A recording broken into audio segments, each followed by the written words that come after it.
We're back again. It's the Ridin Durty Radio Show. It's your boy Vic XL.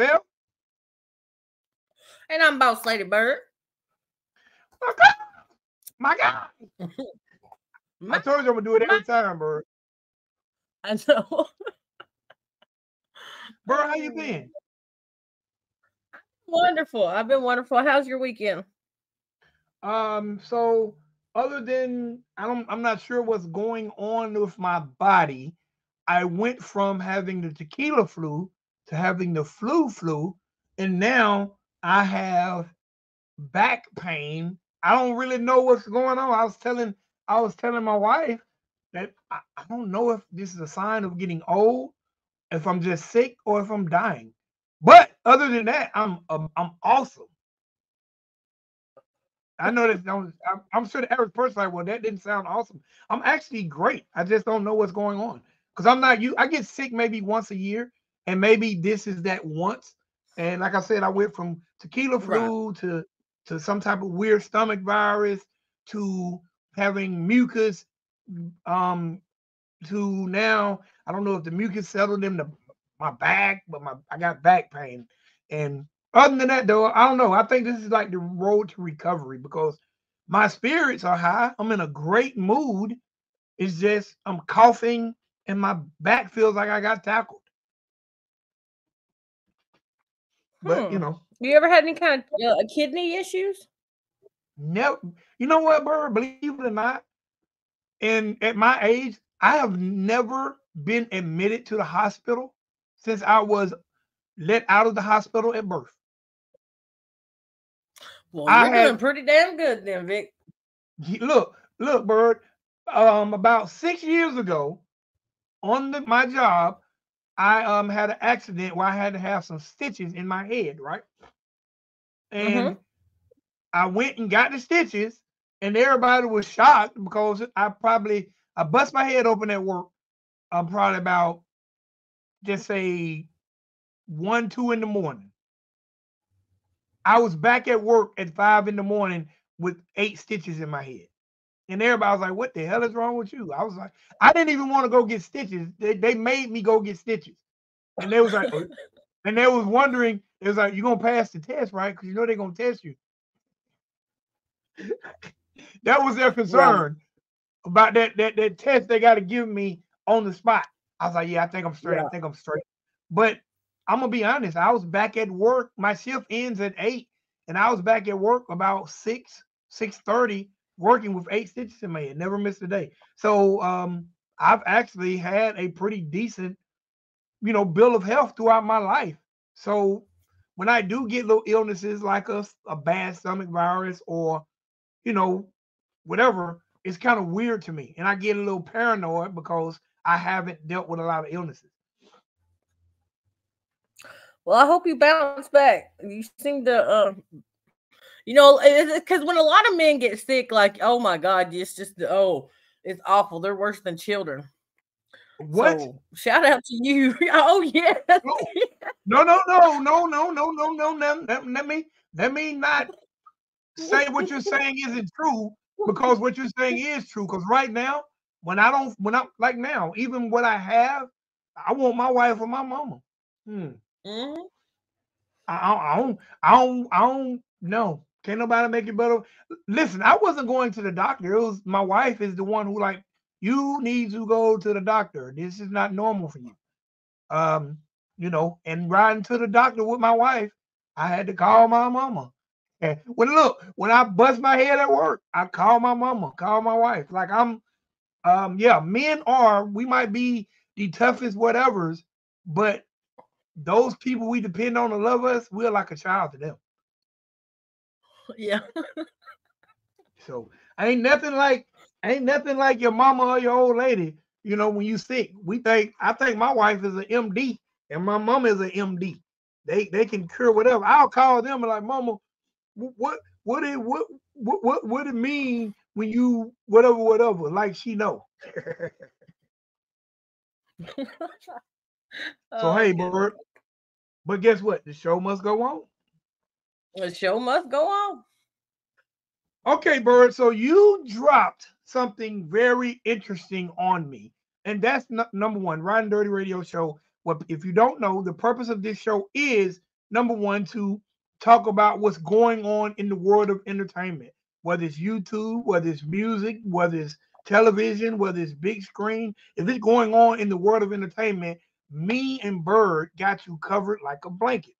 And Bird, you introduced me to a YouTuber, not introduced like, hey, how you doing? This is him. But you introduced Yeah. me to the story and the documentary of this YouTuber I've never heard of, who goes by the name of Boogie. I know. His name is Boogie. 2988.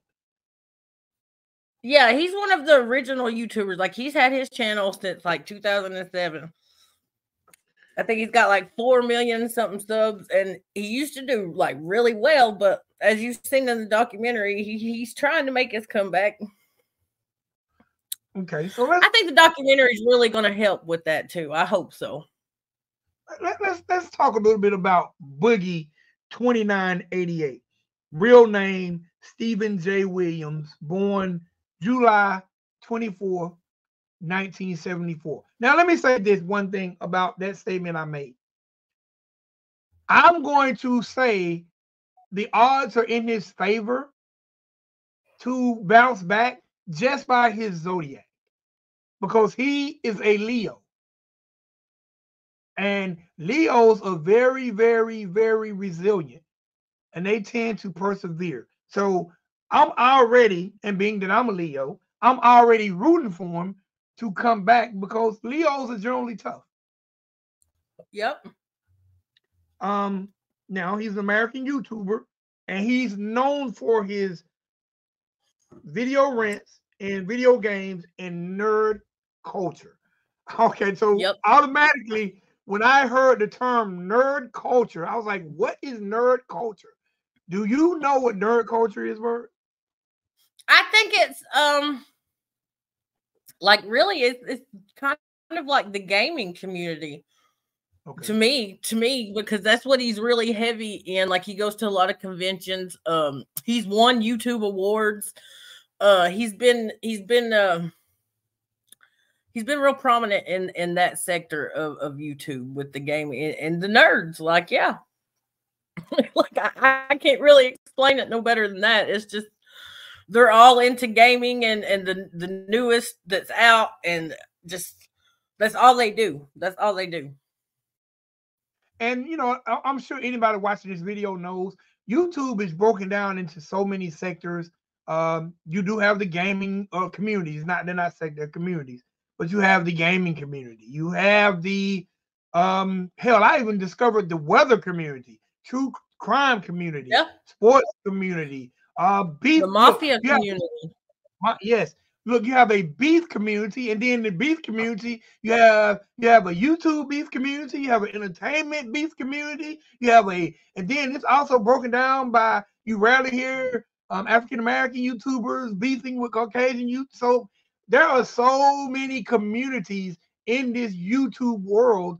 I used to wonder why they say YouTube streets, but when I started to see there are so many communities, I get it. It's like actually walking down the street, seeing whatever you want to see. Yeah. It's right there before you. And this guy, and because I'm not sure when he launched his channel. I think it was 2007, 6 or 7. Yeah. He hit his first 100,000 subscribers in 2012. 2012. And then in 2013, he hit 1 million. So within 12 and 13, that man hit an amazing stride. He gained over 900,000 subscribers. What in the world? I mean, Bird, is that one of your goals to have because I ain't gonna lie, I want to have 100,000 subscribers. I really want one of those YouTube plaques. If it happens, it happens. But it's like, to me, this is kind of, it's fun and entertainment. I get more into it. sometimes more than others. Sometimes I'm just like I couldn't care less, and then sometimes like I just want to do it because everybody says I can't. Okay. So but you've never thought about the plaque or getting a plaque? It's not a goal. I've never thought about it. No.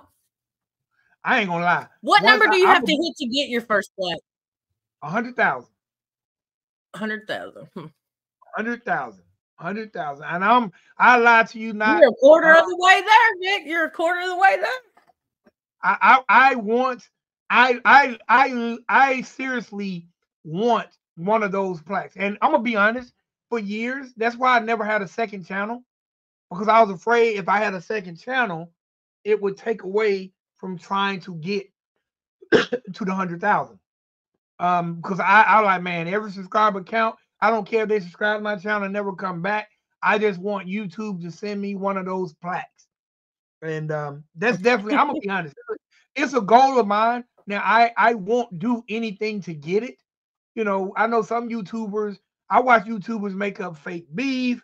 I watch YouTubers troll for no reason.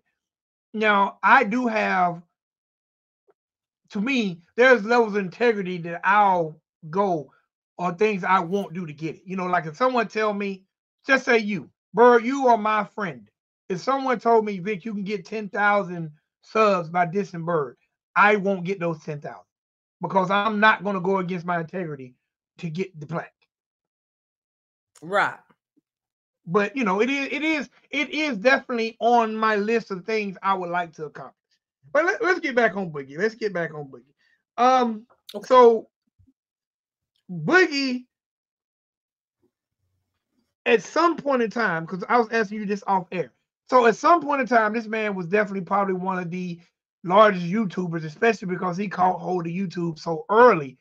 And at some point in time, he hit a wall to where he started to slide backwards. And do you know what was the reason for his backward movement?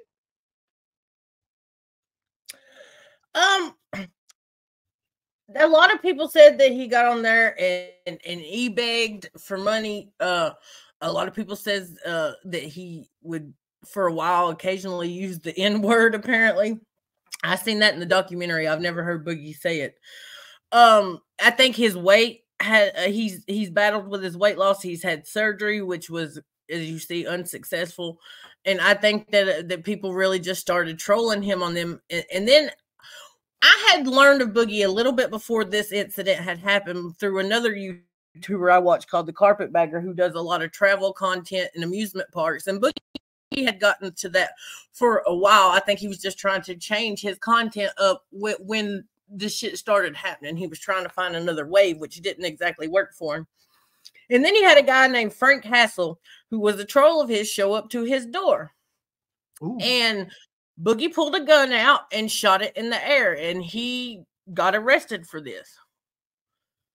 What? And was charged with some kind of assault. He didn't really do any jail time except for the initial being charged, and then of course he bonded out. And I think he fought it for like 2 years. Well, and so now it's just it's really been a downward spiral since then. I know he deals with a lot of depression. I know his childhood wasn't the greatest. And I think just people really like to troll him on that. So a guy gathered all these bad clips of Boogie and compiled them all together and put them on Reddit. So now when you search Boogie, like that's what comes up. Hold on. So I found it really interesting in the documentary too, how they would show his bank account, and then every time he would spend, it would go down and shit. It was crazy to me. Like it really was. It was a well done documentary, though. I do think that. So you mean to tell me a troll got in their vehicle, plane, boat, cab, Uber, whatever form of transportation they took, and went to this gentleman's house and knocked on his door? Knocked on his door and then told him he would, I forget his exact words, but something about graping him or something. And I said right then, I just shot him point blank at the door right then when he said that. Like, I forget the terms he used. I'm sure the videos are still up on YouTube that anybody wants to check it. The guy's name was Frank Hassel. So, And so I guess this is what confuses me. He's on Boogie's property. and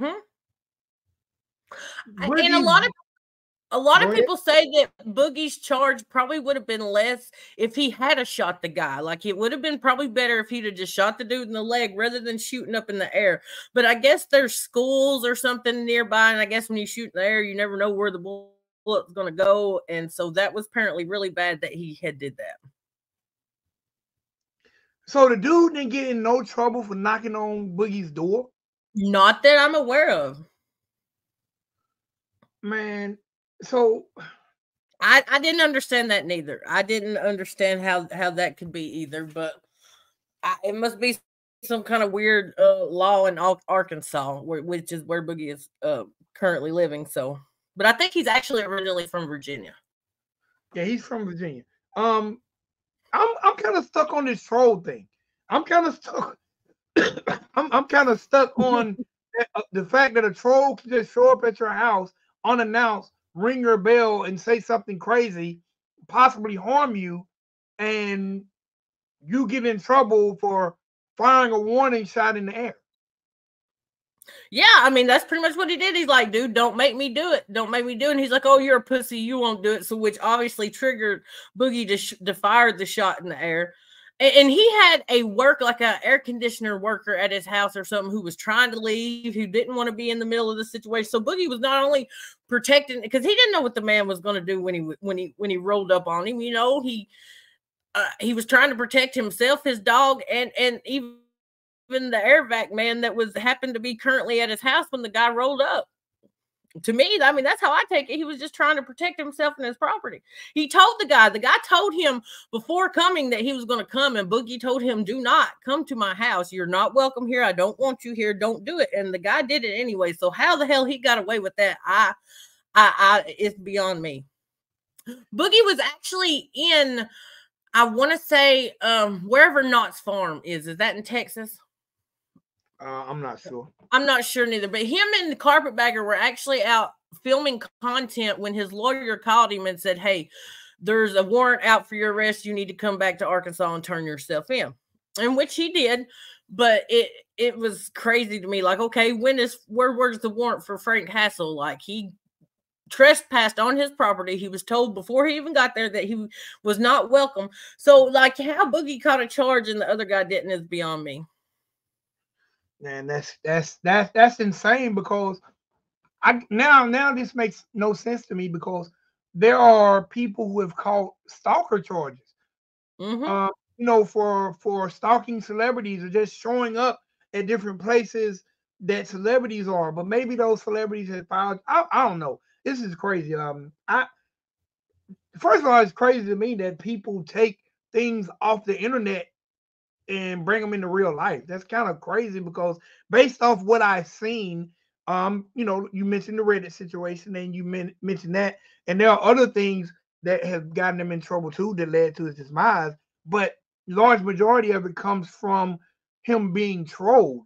And this man has basically lost his living, or his living has taken a major hit because of being trolled. And it's like in the documentary, they showed he went and seen in like an employment specialist to try to get a real job.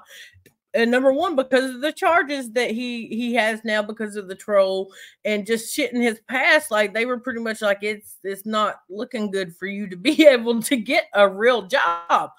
And then, like, right after that, they did some kind of YouTube celebrity boxing match, which he did get paid $10,000 for that. But as you've seen in the documentary, he spent more than that to even get out to the fight and training and stuff. So that really just put him back at square one.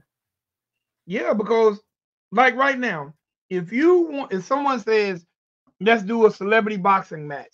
Now, if it's because this celebrity boxing match that he was involved in, it was one of the major companies that do it. So they're not going to let you come in the ring and not be properly conditioned. So you're going to spend some money to get in shape because it's going to be, not televised, but it's going to be done for pay-per-view. So those people want to put on a good presentation. So you're going to spend an upward amount of Yeah. money to get into shape, and especially if you had weight issues like he had weight issues, you're going to spend a good 5-10 bands, especially if you got to train from 3 to 6 months to prepare. You're Yep. going to spend a good $1,000 a month to get in the best shape, because those people don't want you looking bad on a pay-per-view because they want people to buy it. And I believe him. He got paid $10,000, but him having the weight issues, that man definitely probably spent upward of 10 to 20,000 trying to make weight and get in a good presentable shape for people can say, okay, we want to watch this. And Yep. that's sad, because this man's net worth is like $4 million. And at this point, he said at some points in times he was making like $10,000 a week streaming, Mm-hmm. and now he might get $10,000 a month streaming. And his bills, I think, he needed I think he said he needed at least 10,000 a month, and all his bills acquired, together were like 7,000, or the upward of 7,000 or something like that. So what he has left to live on, is not a lot. Is not a lot at all. So he's been selling off a lot of his collectibles. He's really into the magic gaming shit, and he's been having to sell a lot of his collectible cards just to play his mortgage, and it's crazy, which he did say when he was on the up and up, that, yeah, I'm sure you've seen in the documentary, that he spent a lot of money on the services of women. I was about to talk about that next. I was about to get into that next. Now, Boogie, for whatever reason, once he got straight, even though he had a wife, decided to go back and pay his coochie bill, as my grandmama say. He was indulging in a little strange and spending a little change. Mm-hmm. Now I I'm gonna mean, be taking very them to Disney World, buying them expensive purses, dinner, and one of the ladies had, even in the documentary, said that she quit the escort business after that, after sleeping with Boogie2988. Look, man, and I didn't understand what she's He now saying. That currently does have a girlfriend. She is, go ahead. I'm gonna talk about. I want to talk about his girlfriend too, but I want hold on. Let's talk about him indulging in the extracurricular activities on the sexual playing field. Boogie had a wife, and he was like, man, all I ever wanted to do was sleep with a model. So I guess when he got his money right, he's like, shit, I know I'm married, but I'm gonna do my damn thing. And you know, that made me wonder. That made me sit back and wonder how many people, because we often hear about these stories of people who were with their high school sweetheart, whether it's sports, entertainment, but once they hit that plateau, they got this, what they consider a baddie. And it made me wonder, man, how many people allow that money to change them from the person they were, that humble person who was glad to have a girlfriend, to, man, I'm sleeping with top not baddies. Because I'm sure, based on how he looks, and I'm not judging how he looks, but having a weight issue, looking like a top-notch nerd, I'm sure there weren't a lot of women knocking on his door. Now, he was only married from 2013 to 2018, which is 5 years, but you know, he married his wife after he hit that million. And it make me wonder even about his wife, because I don't know anything about his wife. Was she part of the people that was part of his come up, or was she there when he was on the bottom? But I guess it didn't matter, because once he hit that million status and was getting that money, he was out in Vegas tricking. Mm-hmm. And I wonder, did Yeah, she leave I him? think a lot of that. I think it does. I think you're right. I think a lot of that happens. Because I ain't gonna lie. I don't. I'm not even gonna put myself into that. I just think a lot, especially from a man's standpoint. I don't think women suffer from that, but men, I think money brings ego. Just like with YouTubing. I look at people who weren't YouTubing, who were completely okay, start YouTubing and get 10 people in a stream, and all of a sudden they're a different person. And they ain't even making no money. Oh yeah. They just got 10, they got 10 people listening to them at one time, which is something they couldn't accomplish without YouTube probably.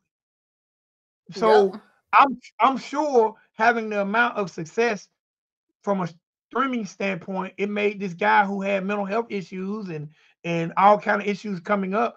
I'm sure he felt an enormous amount of power and prominence. Mm-hmm.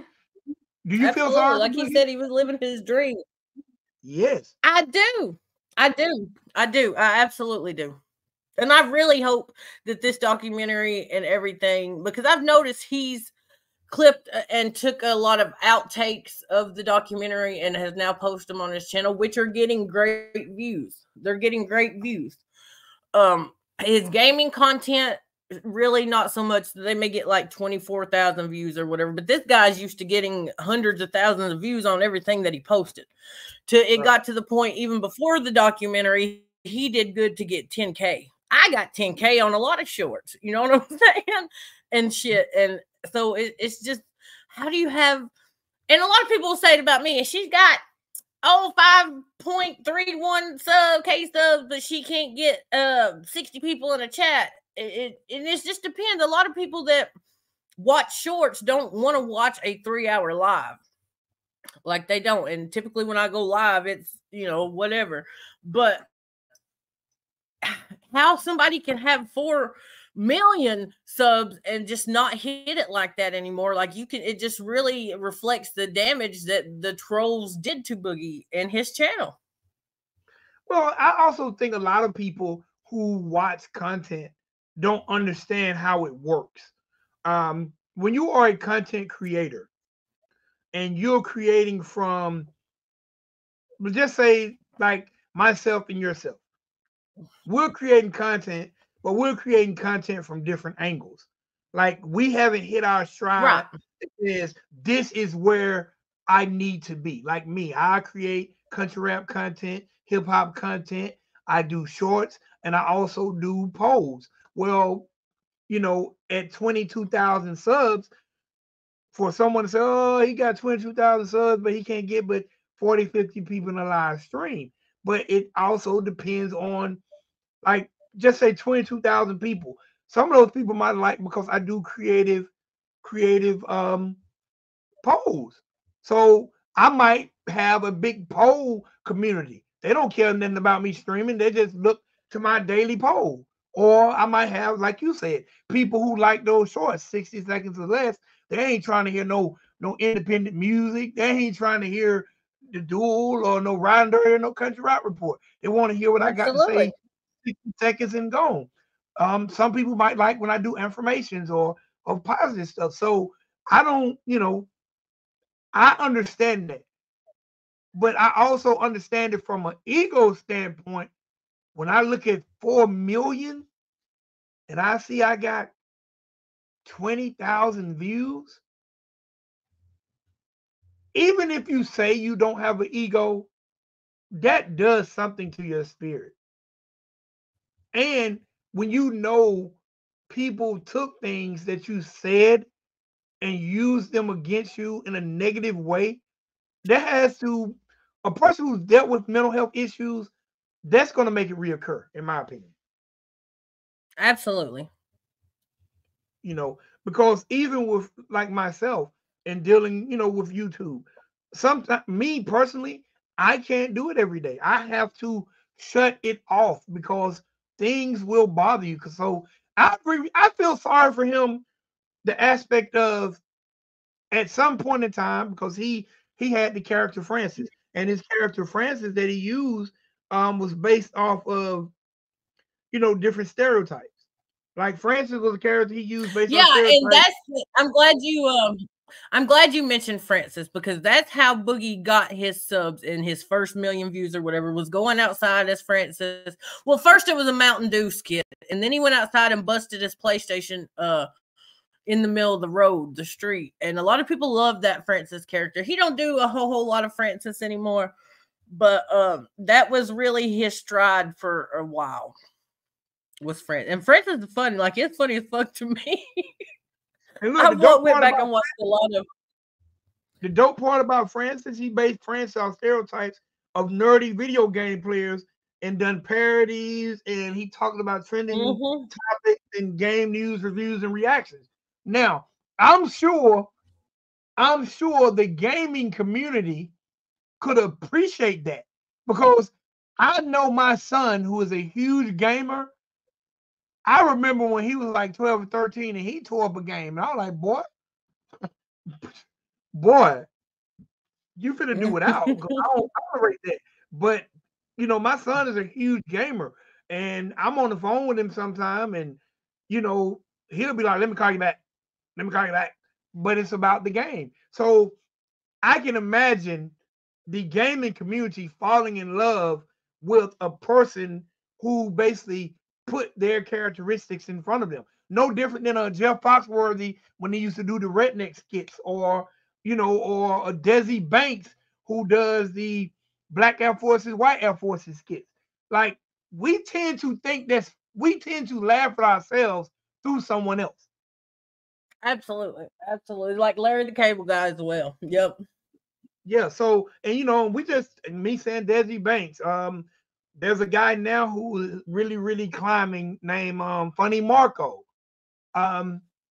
We tend to like to laugh at ourselves through someone else. We don't want people to make fun of us, but we'll laugh at it when we see it, and we be like, man, yep, he right. So yep. I guarantee you, when this man was at the top of this game, he was being supported by people who, like you said, appreciated Francis. Absolutely. And I'm not even a gaming nerd or nothing, but I just found it funny because I know a lot of gamers, and it's like he was really spot on. Yes. And at some point, a lot of stuff that was probably viewed as funny and humor, someone came along and clipped it and made it real. That's it. That's exactly what happened to Boogie. And it couldn't be no more than somebody that was jealous and hated on Boogie and didn't like the fact that he was, you know, becoming very, very well known from it. Like I said, he's won YouTube awards. They have him at all kind of comic conventions, gaming conventions. Like, he's one of those people that have their booth that people go to get their games autographed, or he's got Boogie dolls. Like, he's got all kind of merch and shit. Like, at once he was a very, very, very well-known YouTuber, and it's so sad now seeing, because I didn't realize, I knew he had lost his way, but I didn't know exactly how bad it was until I watched this documentary, and it made me very sad for Boogie. I'm very glad that he's found love, and now that he has that support of his girlfriend, who a lot of people want to you know, harp on the age difference, but it's love, whatever. Like, it's just a number. If she's there and willing to support him and be there with him, with the 4 million subs, with the money, and now without, like, you know, all good for him. You know what? I agree with you there, and I'm sure people will harp on that number because it's like 20, 24 years, 20. He's 20, years. And I think he's 48. So there are people going to harp on that, and you know, but it first of all, they're not committing a crime, and no, they haven't committed a crime. They didn't meet when she was underage. Nope. But and she hit him up. She hit him up. He did not stalk her out. He did not stalk her. It was nothing weird. She come to him and his IG. And I thought it was very sad that they couldn't even go out and enjoy a comedy show without, you know, they roasted him in the audience for, you know, I'm sure he was recognized and they seen him, but yeah, I thought that was really pathetic too. I ain't gonna lie, the turning point for me in the documentary, and I just like you, I think it was an amazing documentary, and I hope this documentary contributes to his climb back to where he needs to be. Because I don't think people who are jealous Absolutely. and envious of you should be able to tear your life down. Um, but the Mm-mm. turning point for me was when he was talking about his health, and she was crying and talking about life Yeah, when they without were him. sitting outside. Yeah, yeah, that it was sad. Yeah, that It and was sad. to me, I was like, this is a woman who loves this man. This is She Mm-hmm. loves Steven. She loves Stephen J. She doesn't love Boogie. She loves Steven, the person that person that the internet probably don't even know. And I'm gonna speak on this as far as the trolls go. And I'm sure Boogie's one of many people who've lost, a lot of what they've built when it comes to creating a living on YouTube by trolls. Trolls like these people who put all these negative things on Reddit that he probably said in a joking context that probably actually got millions of views from a joking context, but someone took them, clipped them, and made them a social issue. Those people who do that don't even care Yeah. about the social issue. I watch people No, on they just YouTube. want to switch up the narrative to Yes, attack. That's all it is. I watch people on YouTube call people racist who are probably just as racist as the person they're calling a racist. And Absolutely, I'm absolutely. like, so go ahead. Well, go ahead and finish your thing because I'm about to ask you about a different part of the documentary and what you thought about that. So go ahead and finish your thought. Okay, so I watch people on YouTube call people racist. They'll clip it up to prove that the person is a racist, but they can't show me anything that they're doing to abolish racism other than calling out this one person. And to me, do you care that that person is racist, or are you just attacking that person? And that's Right. just me. I watch people all the time say, "Oh, that person's racist," but I don't see them in platforms that are talking about abolishment of racism. I don't see them on platforms talking about injustice things that go on when it comes to racism. They're just attacking that person. So a lot of times, I don't even pay attention to people who call out people for that action, because when I pinpoint it, I see it's only about that person. So, what did you think about Boogie's last ditch effort to, try and better his mental health through the way of taking the mushrooms? How did you feel about that? I thought it was great. I actually did too, and I have a friend. I'm not gonna call his name. Um, that's kind of his method too. I thought it was great because I'm like, dang, I thought my partner was tripping a couple years ago when he told me about that what he was doing. But when I seen Boogie doing, I'm like, well, maybe my partner was on to something I didn't know about. So I actually thought that was really, really Oh, cool, and I it just agree with helps it. him. I agree with it.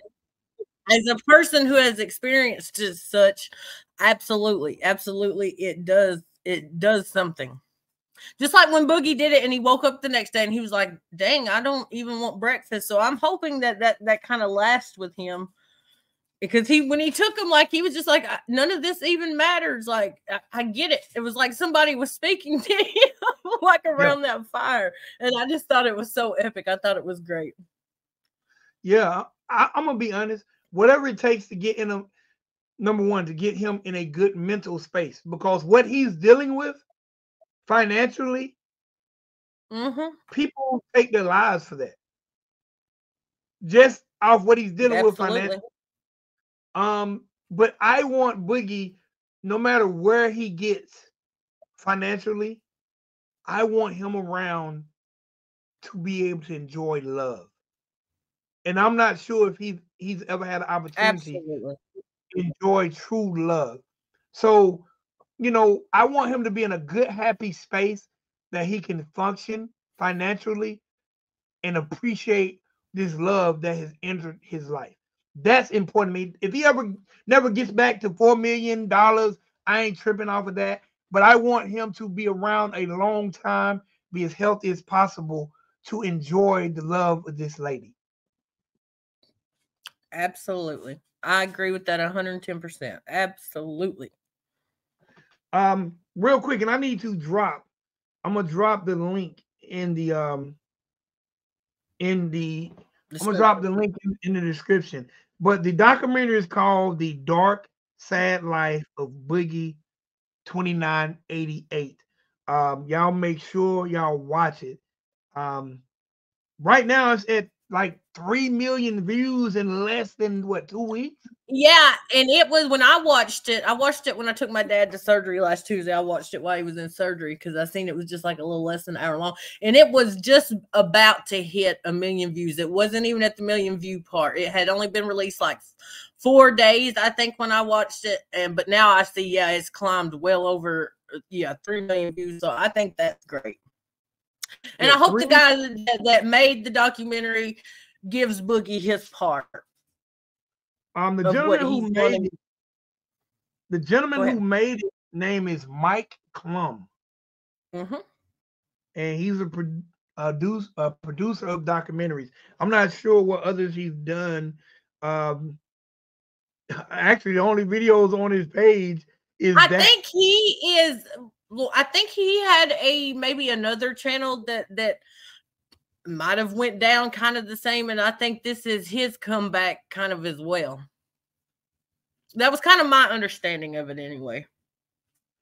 Well, hopefully he, number one, I'm sure they have some type of financial agreement, but right now it's sitting at 3.2 million views in 11 days. So by the time this airs, I'm sure there'll be over 5. Yeah. Let's hope. I'm sure. But everybody out there, especially if you are a YouTuber, I think this is something you should watch just to understand the highs and the lows of this game. I would say if you are a troll, you should watch it, but I don't want you to get no more ideas. Man, I just think it's a dope story. Yeah, I think anybody who strives to be anybody this, so maybe some do's and don'ts. You can be on the lookout for these kind of trolls, so you don't, because there's a thing called a buddy troll, right? Where the person will act real good and close with you just in order to get the information they want, the reactions, just to troll you later. So I really think that people should watch this documentary just to kind of be on the up about things that could possibly happen, that happened to Boogie. Yeah, definitely. Because a lot of people who get in this game don't even know trolls exist until it's too late. Also, you know what though? It lets me know you got to be really, really careful of what you say when creating content, because what might be funny today could be weaponized against you tomorrow. So be very, very, be very cautious of the content you make, and don't let it come back and bite you in the butt. Get out in front of it if you can. I don't know if Boogie could have because he was so big, but I don't know, man. I don't know. Just understand, if you're trying to have a career in YouTube, this is a good guideline for you to watch to understand the highs and the lows. Absolutely. And since we're here and off the topic, I know in the last episode I talked about how they had not decided in the Young Thug trial that they were or weren't going to allow the use of his lyrics against him. The judge has now ruled with the prosecution, and they will now be using his rap lyrics against him in a court of law. And I'm very upset about this. Actually, Bird, I want to sit down and do an episode based on that. Okay. I'll say no more then. Okay, yeah, I want to talk about that too, because I have some opinions about that. All right, ladies and gentlemen, boys and girls, again, the name of the documentary is The Dark, and I just moved it. The Dark Sad Life was The Dark Sad. Yeah, The Dark Sad Life of Boogie2988. Y'all make sure y'all check it out. Help run the views up even farther. Because and go to Boogie's channel and just check out some comments. Give him a like or two. Give him a view or two. Like, let's help this man climb back up. I've been watching, just going and watching shit that I've even watched before, just to try to help him with a view or two. Yeah, man. Because I'm gonna be honest, this man ain't killed nobody, this man ain't hurt nobody, and this man worked his ass off to build a life for himself, and it was just taken away from him. Absolutely. He used to have all kind of sponsors, all those arcade machines you seen in his rooms were sent by sponsors. And every time that he got a sponsor, his trolls would contact them and they would drop him. And it's just really sad that somebody would go to those links to mess with somebody's livelihood over jealousy or hate or whatever it was. So it's really upsetting to me. You know what's sad about it? The saddest part? It's only prevalent in YouTube.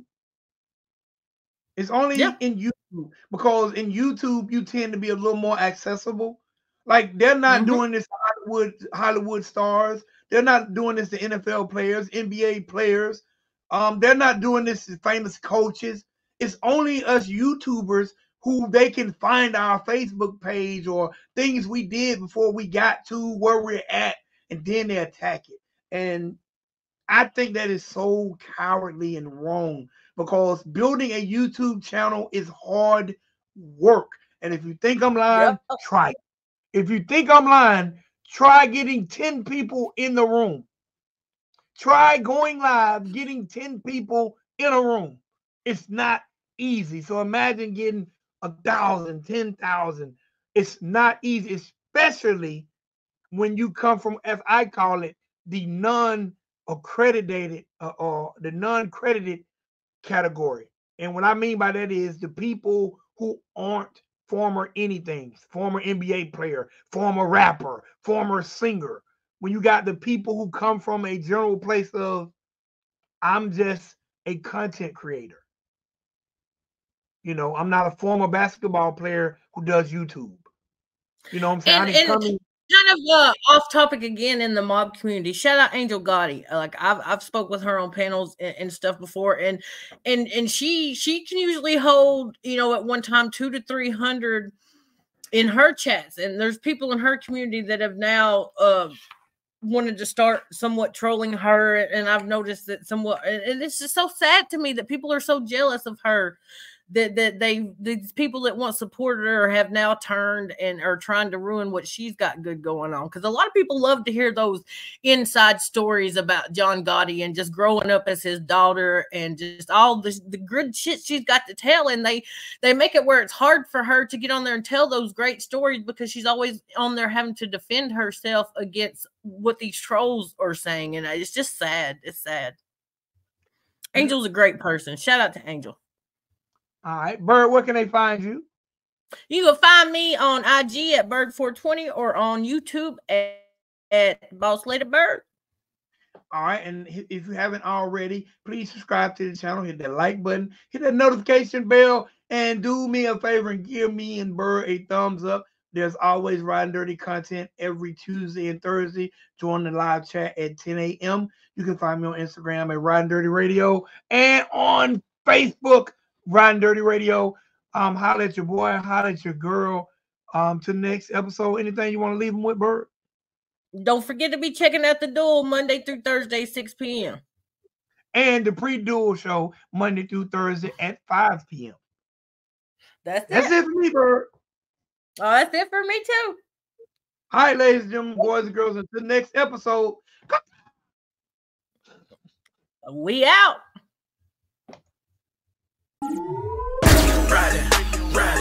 Ridin' dirty.